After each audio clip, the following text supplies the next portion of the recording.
Hello, and welcome to more interviews for the 2015 North American Systemic Constellations Conference coming up in San Diego in November.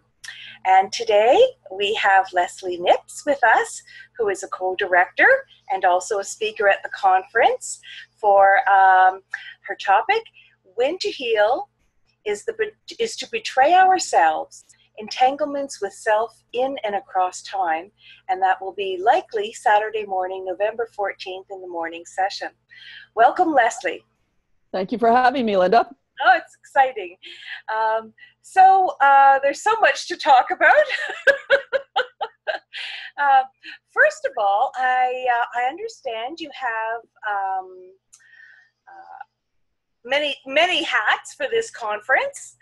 You're chair, co-chair, and speaker, and where would you like to start? Well, I wanted to share a little bit. I am co-directing this conference with James Wilbur, and that's been very exciting. But I actually want to spend a little time with you just sharing a bit about the workshop I'm going to be sharing. Yes, okay. This is a topic I've had on my mind for a while. I've had a couple of constellations, and maybe some of our listeners who are facilitators will identify with this a little bit.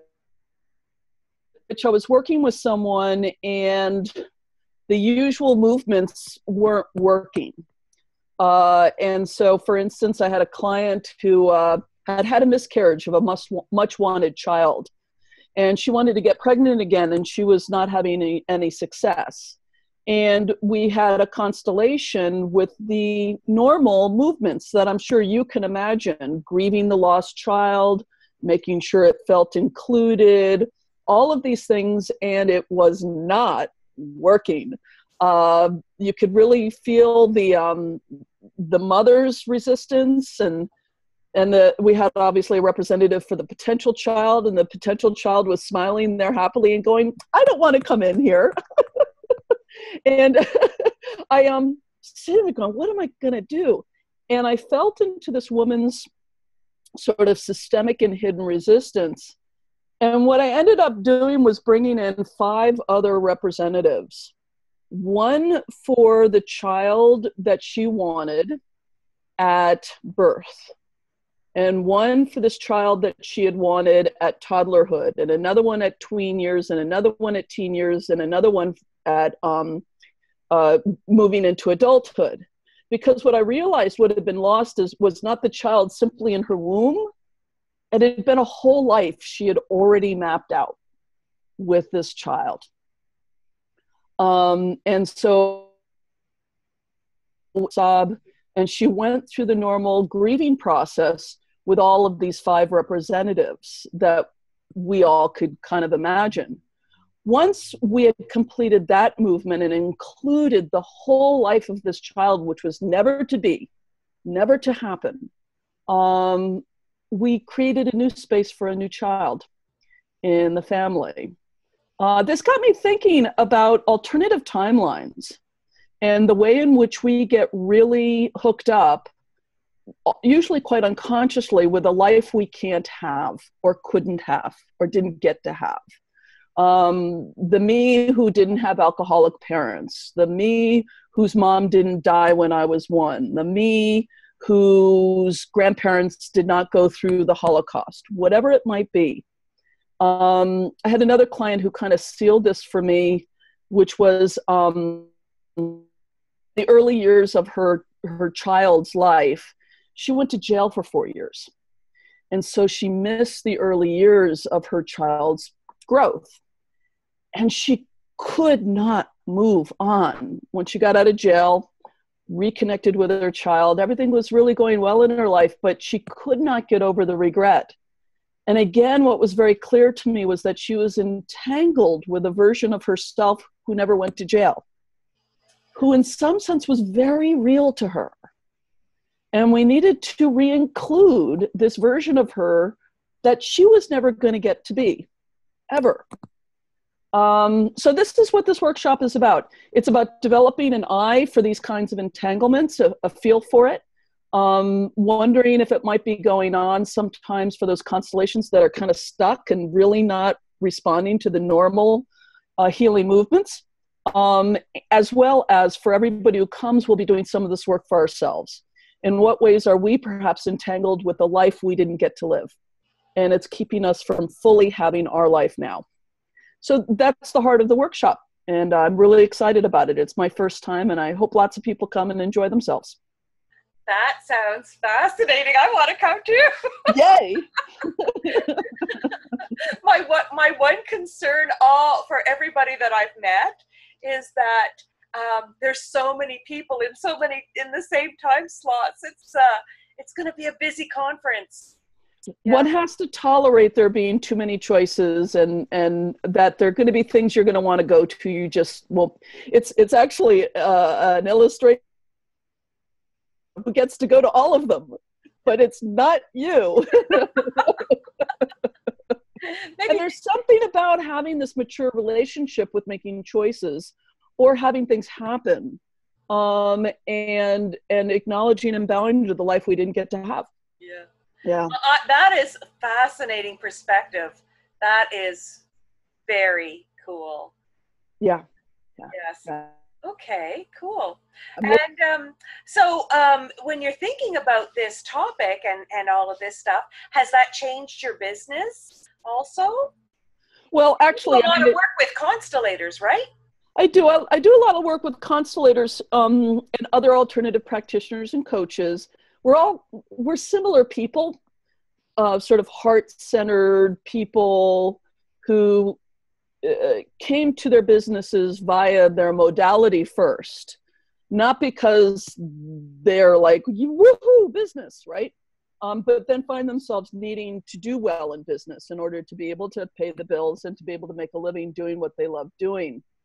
And I do a lot of sort of straightforward business coaching with constellators and other alternative practitioners. Excuse me, but I also do healing work, because there's all kinds of relationships with our mother, relationships with our father, relationships with money, historical suffering around work or money that can influence our capacity to have success in our own practices.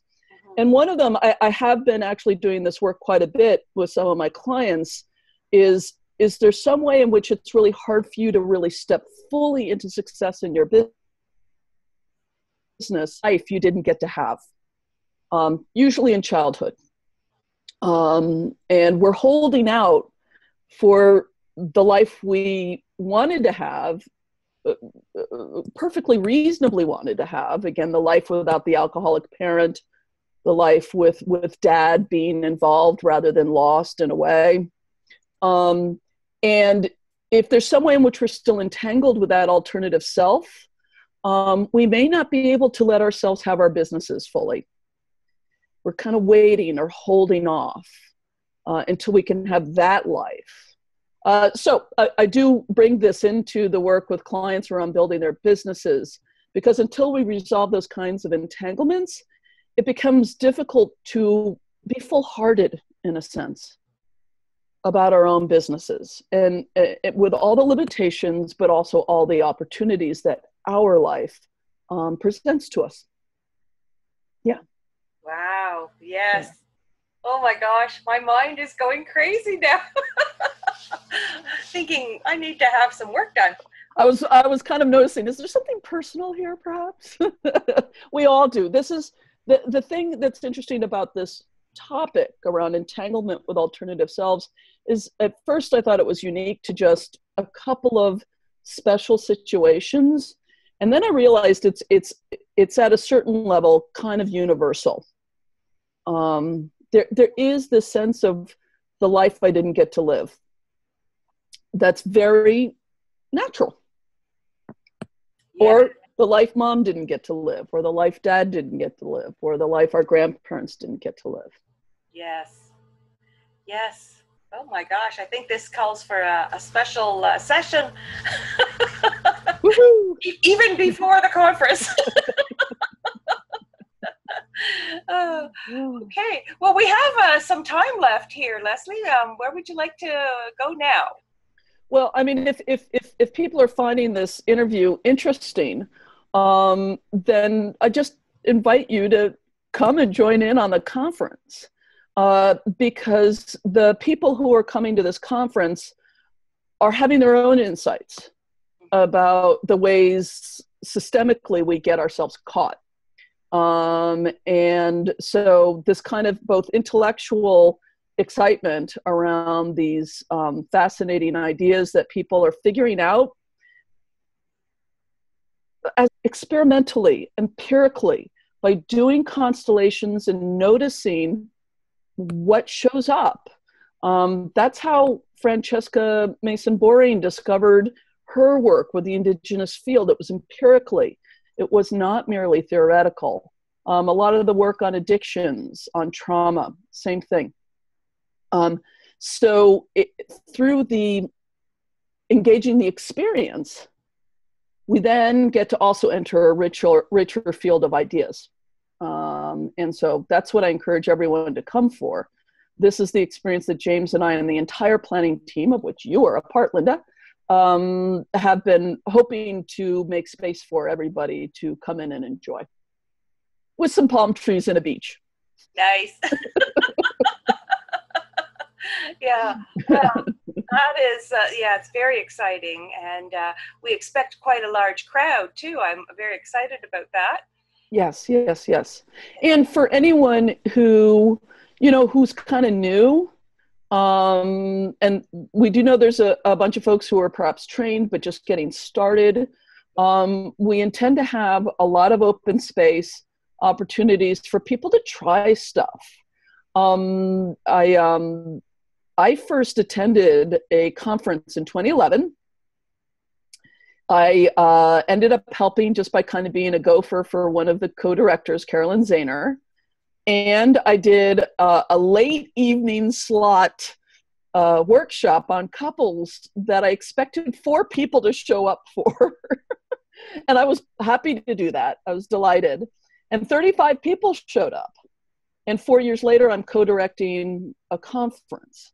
I can't promise that to everybody, but these conferences are an opportunity for all of us to grow, and to build our work beyond what it already is. And because of my personal experience, I'm quite a strong advocate for coming and diving in and letting yourself grow and try things.